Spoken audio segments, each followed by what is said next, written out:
अगर किसी पेशेंट्स के पीरियड टोटली बंद है, उनको पीरियड आते ही नहीं हैं, तो ऐसे पेशेंट्स को भी प्रेगनेंसी हो सकता है क्या और वो सक्सेसफुली कैरी हो सकता है क्या? आज मैं इसी के बारे में बात करने वाली हूँ। आज मैं आपसे हमारा एक सक्सेस स्टोरी शेयर करने वाली हूँ।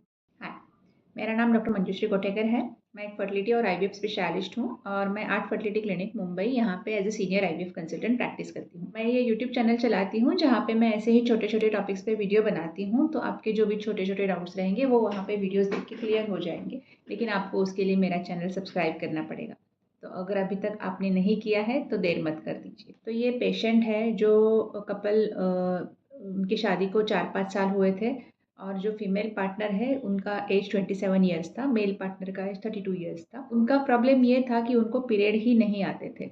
जब उनके 13-14 ईयर्स में जब पीरियड चालू होते हैं, मेनार्की आता है, तब 1-2 साल उनको पीरियड आते थे, रेगुलर थे, और उसके बाद करीब करीब अभी 10 साल से उनको पीरियड ही नहीं आ रहे थे। उन्होंने बहुत डॉक्टर्स को दिखाया, उनको बताया गया था कि यूट्रस और ओवरी सब कुछ है, लेकिन हार्मोन नहीं है, इसके लिए पीरियड्स नहीं आते। तो जब हमारे पास वो आए तब उनका यूट्रस बहुत छोटा हो गया था, क्योंकि 10 साल से अगर किसी को पीरियड नहीं आएंगे तो हार्मोन की एब्सेंस की वजह से यूट्रस श्रिंक हो जाता है।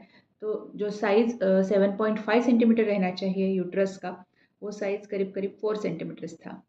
उनका जब टेस्ट वगैरह किया तब ये पता चला कि उनके ओवरीज अभी काम नहीं करते, मतलब अनएक्सप्लेन्ड रीज़न से, क्योंकि कोई ख़ास रीज़न नहीं था, कोई सर्जरी नहीं हुआ था, कोई कैंसर वगैरह का भी हिस्ट्री नहीं था, जेनेटिक भी कोई रीज़न नहीं था, लेकिन अनएक्सप्लेन्ड रीज़न से उनके ओवरीज ने प्रीमैच्योरली ही काम करना बंद कर दिया था। तो जैसे मेनोपॉज आ जाता है 45 ईयर्स में, वैसे उनको प्रीमैच्योरली 20 के ही एज में मेनोपॉज जैसा सिचुएशन आ गया था। ओवरीज नहीं काम करेंगे तो ऑब्वियसली हार्मोन नहीं रहेगा बॉडी में, और यूट्रस से पीरियड्स भी नहीं आएंगे, यूट्रस श्रिंक हो जाएगा और प्रेगनेंसी रहने में भी प्रॉब्लम आ जाएगा। उनका सवाल ये था कि प्रेगनेंसी पॉसिबल है क्या ट्रीटमेंट से, और इन सब प्रॉब्लम की वजह से वो कितने सक्सेसफुली प्रेगनेंसी कंटिन्यू कर पाएंगे टर्म तक।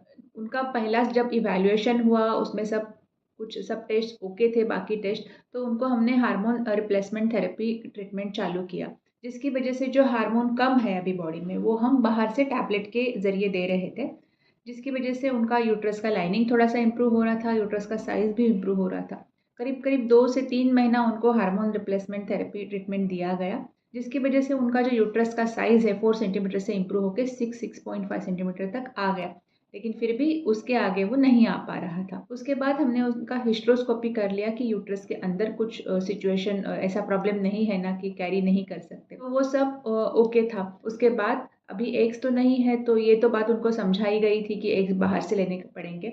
तो डोनर एग्स लेके और अब उनके हस्बैंड के स्पर्म्स लेके हमने आईवीएफ की टेक्निक से एम्ब्रियो बनाए, और उसमें से सिंगल एम्ब्रियो, क्योंकि उनके यूट्रस का कैपेसिटी नहीं है कि 2 एम्ब्रियो वो कैरी कर सके, सिंगल एम्ब्रियो हमने डाला और वो पेशेंट कंसीव भी हो गए, सक्सेसफुली प्रेगनेंसी कंटिन्यू भी हुआ, और 8.5 मंथ्स में उनका डिलीवरी हो गया, नॉर्मल डिलीवरी के तरीके से ही। एंड अभी पेशेंट और बेबी दोनों भी अच्छे हैं। तो आज के लिए इतना ही।